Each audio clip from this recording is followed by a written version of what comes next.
why differential diagnosis of speech sound disorders is so important. Hi, I'm Amy Graham. I'm a speech language pathologist in Colorado, and I specialize in speech sound disorders.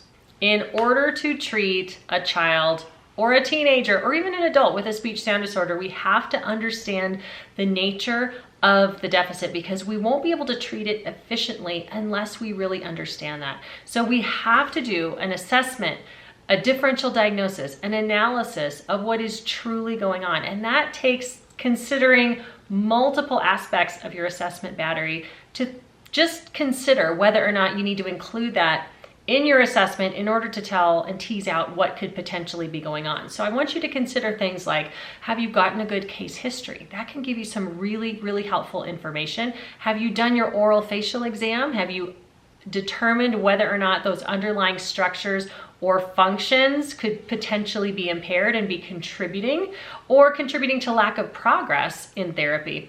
Have you not only done your articulation assessment, but have you analyzed those errors for potential patterns? Or do you suspect maybe a motor speech deficit? So let's talk about what these subtypes of speech sound disorders truly are. So speech sound disorders is our big umbrella term, but that can refer to a number of different issues that kids may have. So if you have an articulation distortion where a child has a motor issue, they're struggling just putting their articulators where they need to be for a particular sound, like let's say a lateral lisp, or even an R distortion, not the child who says wed for red. That's a phonological error, and we'll talk about that in a minute. But I'm talking about the child who doesn't have an obvious sound substitution for R. They're distorting that R. So instead of wed, they'll say led or led. It's some kind of a vowel that you're just not exactly sure how to transcribe. That is a distortion of a particular sound. That is a motor-based error.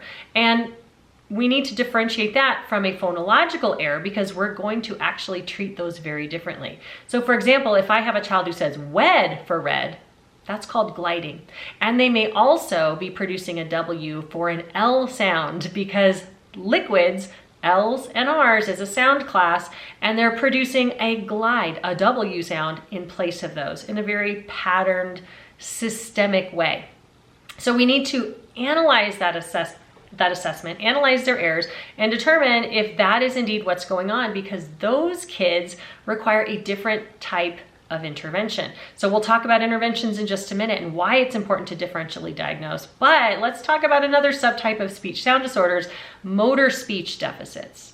So this is a little bit tricky for SLPs because they're less common, but it's a paradigm shift, because it's not about the sounds, it's not about errors of patterned errors.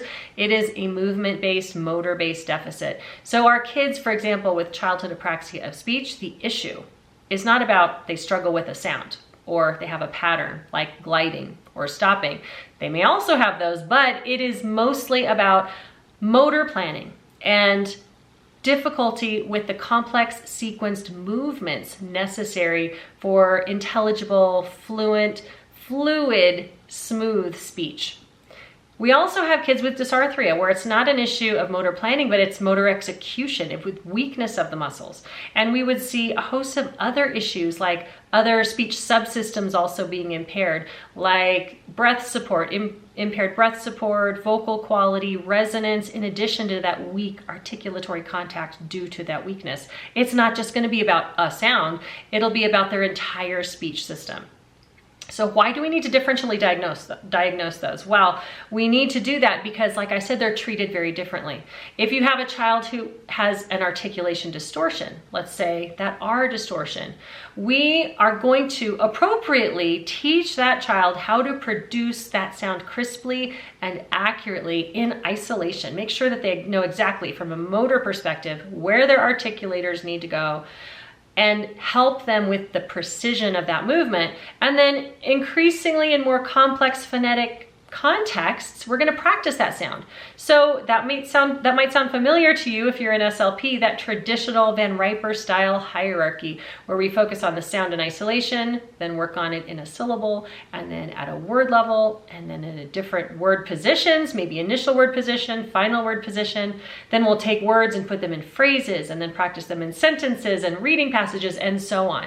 That is completely appropriate for a child with an articulation distortion error that is more motor based, but it is not appropriate and not even efficient for a child who has a phonological error or a phonological impairment, because phonology, these pattern based errors where that's not just about the production of a sound, but it's probably about multiple sounds. But for our kids who have more phonological errors, where it is a systemic type of issue, where it's not just about the sound, it's about an entire class of sounds. So for example, if a child is stopping the S sound, if they're saying dope for soap, they're producing a stop consonant for that fricative, it's probably not just about S. It's probably also about other fricatives. F, they're probably also using a stop consonant. So instead of fan, they're probably saying pan. It's not just about the one sound, it's about the entire class of sounds. And so when you have kids with these types of phonological errors, and if you use an articulation type of intervention, you're missing treating the underlying deficit, which is we have to teach that child the rules for when we use sounds and how they change meanings of words. Perfect example. I had a parent message me who was so concerned about her son because she thought he can't say the S sound, but I saw your video, she told me, and I saw you talk about the snake. And so she cued him to say the snake sound, and he could do it immediately. He was 4. And so in her mind, she thought, great, he has S. We're done. He doesn't need speech therapy. However, once she asked him to say the word snow, guess what he said? No. Not because he physically, motorically couldn't say S, he could. It was very easy for him. He was stimulable for it. But he did not understand the rule that the word snow has to have an S on it to change it from no to snow. So he didn't understand the phonological rule system for how we use these sounds to change meanings of words, because he had the phonological error pattern called cluster reduction, where he's dropped that S consistently. So we have to use an approach that is going to systematically and systemically improve that child's speech system, not just one sound at a time, but how can I improve their understanding of the rules for how do I use sounds to change meanings of words? And there are multiple interventions that do that. Many to choose from. For example, minimal pairs is a great one for a child who is more on the milder end of the spectrum. Maybe they just have 1 or 2 error patterns like fronting and gliding. That is a great way to intervene and to remediate those milder types of phonological errors. So you might take a word like lock and compare it to walk and teach that child, when do I need the L sound and when do I need the W sound? And we use an intervention like minimal pairs to do that. Because if I took that child who was gliding, W for L, and I just completely took from an articulation standpoint, I just drilled a bunch of L words once I got him stimulable, what's probably gonna happen is he will overgeneralize that L and he won't use W anymore. So he'll start saying that he's going to lock down the street because you taught him a rule by using an articulation approach, but the rule that you taught him was that we don't need W anymore. So I encourage you, please don't use an articulation approach with a child who has a phonological impairment. We need to use a phonological intervention with those kids. So there are other options. If you have a child who may be missing so many sounds in their inventory, there's the cycles approach. There's the complexity approach. If you have a child who has a phoneme collapse where you have determined through your analysis that they are substituting this one sound in place of many. You know that kid that walks in your room and they start talking, wah, wah, wah, wah, wah, wah, wah, wah, wah, wah, and you're going, wow, W. This kid's using W a lot. How do you remediate that?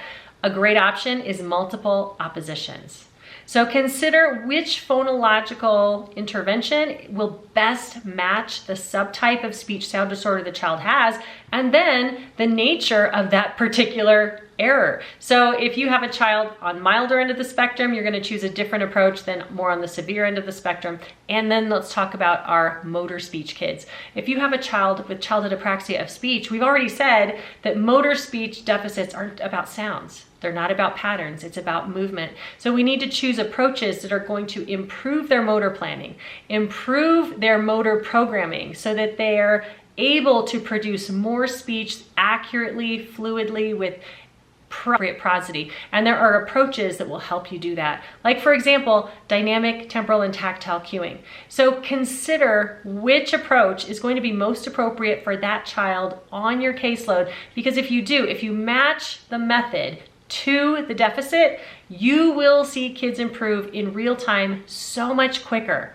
So I encourage you on the front end, do your analysis, do your assessment, determine what is going to help that child improve quicker, and you'll get kids off your caseload faster. If you need more tips on how to choose appropriate approaches, take my course, Match the Method, choosing the best approach for speech sound disorders. It will walk you through and give you a great roadmap to help you decide which approach will be most appropriate for the kids on your caseload with speech sound disorders. Again, I'm Amy Graham, a speech language pathologist in Colorado who specializes in speech sound disorders. I'm going to post videos every Sunday with more tips, so please follow.